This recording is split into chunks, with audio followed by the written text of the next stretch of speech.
So today we'll go through nephrology. The functions of the kidney mainly formation and excretion of urine, production of hormones like erythropoietin and homeostasis.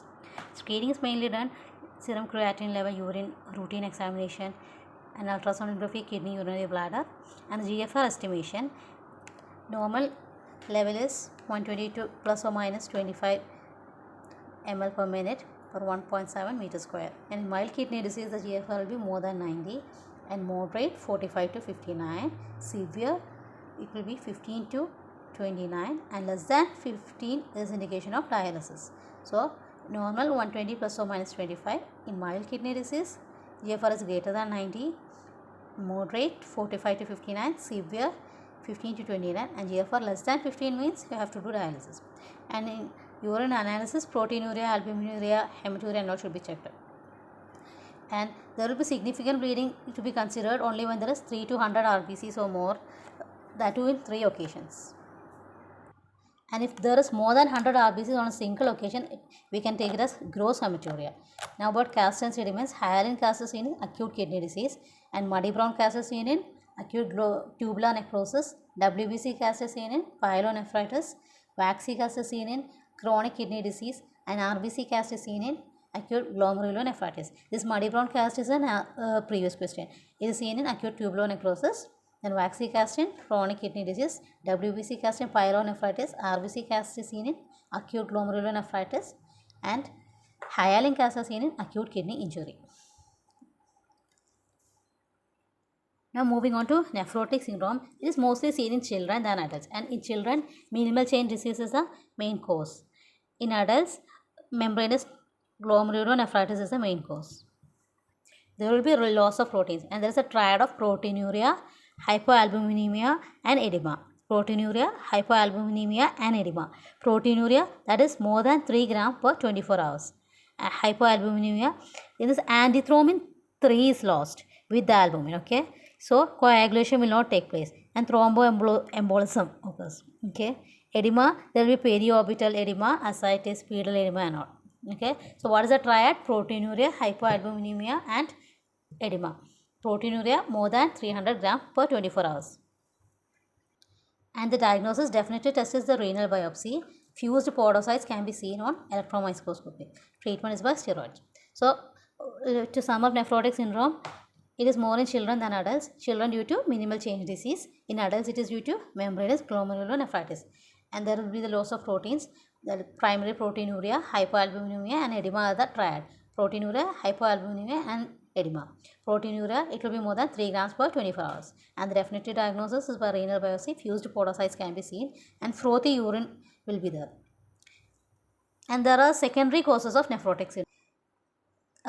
Secondary causes include diseases like SLE, hepatitis B and C, HIV, diabetes mellitus, amyloidosis.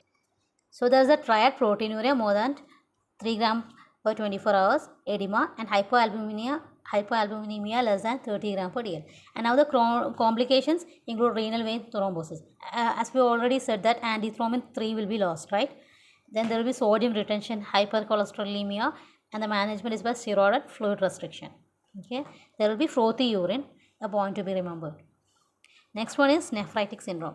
In nephritic syndrome, hematuria and hypertension are the main. Proteinuria will also be there, and there will be already said hematuria is there, so there will be loss of blood and low urine output, less than 300 ml per day. Now the causes of nephritic syndrome, if it occurs after 1 to 2 weeks after an upper respiratory tract infection, it will be mostly post-streptococcal glomerulonephritis, okay. And IgA nephropathy or Buerger's disease, if it hematuria occurs 1 or 2 days after the URTI, it is IgA nephropathy. And if it occurs 1 or 2 weeks after URTI, it is post-streptococcal glomerulonephritis. And there is Goodpasture syndrome. It is an disease in which the immune system is attacked, and the anti-glomerular basement membrane disease. It quickly worsens, leading to kidney failure and lung disease. So if it is after 1 to 2 weeks, it is post-streptococcal glomerulonephritis. And if hematuria occurs 1 or 2 days after URTI, it is IgA nephropathy. And the main symptoms are hematuria and hypertension, low urine output less than 300 ml per day. Now post-streptococcal glomerulonephritis, we already said it occurs 1 or 2 weeks after URTI. impetigo, URTI. After 1 or 2 week after these diseases, if hematuria occurs, it will be post-streptococcal glomerulonephritis, and the causative organisms include group A, B, or beta hemolytic streptococcus. It occurs mainly in children.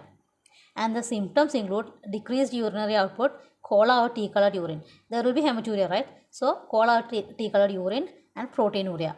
Diagnosis, as you know, it is after streptococcus, increased ASO titer can be seen. And on biopsy, subepithelial lumps. Most accurate test is by biopsy. Subepithelial lumps, deposition of IgG and C3 deposition can be seen. In IgA nephropathy, it occurs after 1 or 2 days after the URTI. Hematuria is a main symptom. In IgA nephropathy,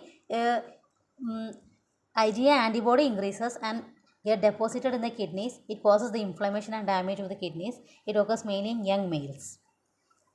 So, post-streptococcal glomerulonephritis 1 or 2 weeks after the URTI or impetigo and all, caused by group A beta hemolytic streptococcus. Decreased urinary output and cola or tea-colored urine can be seen. Proteinuria will be there, and diagnosis is by increased ASO titer. Biopsy is the most accurate. In that, subepithelial lumps can be seen, IgG and C3 deposition will be there. In IgA nephropathy, 1 or 2 days after URTI, and hematuria is the main symptom. And there will be IgA antibodies increases and will be deposited in the kidneys, and it causes damage and inflammation. It occurs mainly in young males. Next, we will go to Goodpaster's disease. In Goodpaster's syndrome, there will be acute, rapidly progressing glomerulonephritis, and along with that, there will be cough, shortness of breath, hemoptysis, and hematuria and all. If pulmonary alveolar hemorrhage is seen with glomerulonephritis, this can be suspected. It is also known as pulmonary renal syndrome, Goodpasser syndrome. Okay, and the test is by anti-GBM antibodies. If it is positive, lung or renal biopsy should be done. It has a bad prognosis due to anti-glomerular basement membrane antibodies. Goodpasser syndrome is having a bad prognosis due to anti-GBM antibodies, but both post-streptococcal glomerulonephritis and IgA nephropathy has a good prognosis. It is self-limiting. And about genetic kidney disease, for polycystic kidney disease, it is most common one. Hematuria, hypertension, and gross hematuria following trauma, flank pain, UTI, calculi, and bilateral enlarged kidneys. And the diagnosis is done by USG. Next one is hemolytic uremic syndrome, or HUS. It is a rare but serious disease. It affects the kidneys and blood clotting. There will be the destruction of RBC, and it causes kidney failure. There will be a triad of hemolysis, acute kidney injury, and thrombocytopenia. It is seen mainly in children less than 5 years of age, and it is caused by E. coli 0157H7 strain, and occurs as a complication of the diarrheal infection, like eating undercooked meat and all. Bloody diarrhea occurs. You all know that E. coli normally causes watery diarrhea, but here bloody diarrhea occurs, and is caused by strain E. coli 0157H7 strain. It occurs mainly in children less than 5 years. There will be a triad of hemolysis, acute kidney injury, and thrombocytopenia. It is rare, but occurs the blood affects the blood clotting, causes destruction of RBC and kidney failure. And this hemolytic uremic syndrome is a common cause of acute kidney injury in children. I'll come with the next video. The rest I'll discuss in the next video. Thank you. If you are watching this video, please subscribe. Thank you.